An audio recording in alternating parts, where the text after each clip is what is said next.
What are some things to consider when buying a home? In this video, you'll find out. So I had an itch this morning and I said, hey, I gotta get out of my apartment and I want to buy a house. So I looked in Jackson, Toms River, Lakewood, and Howell. So I looked at 4 areas and I wanted to see what came up. And I did the price range of under $750.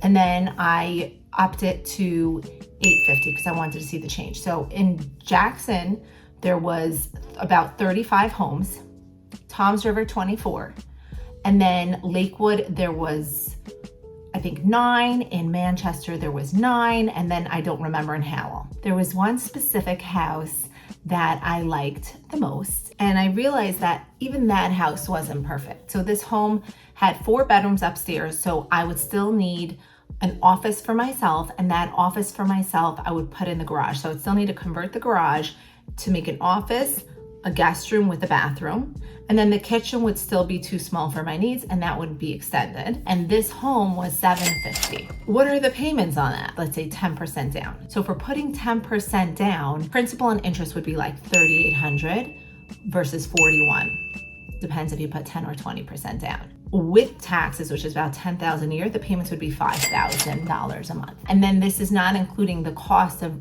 redoing the garage, which could be like, say, $40,000. So say we have $750 plus closing costs, let's say it would be $15,000, that takes you to $765, and then $765 plus another, let's say, $40,000 is $800. For $800,000, I would have a really beautiful home, and the payments would be $5,000 a month, which is really high for me. It's also something that is not perfect. So even though the home is remodeled, but the floors are gray, I don't like gray floors. The master is smaller than I like.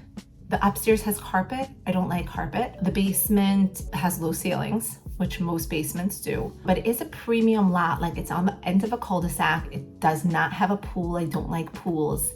And it's beautiful. So I'm just weighing back and forth if I want to go for it. I also measured how far it would be from where I live to my kids' school, and that ended up being that it was like a 9-minute drive and a like 14-minute drive. So totally doable.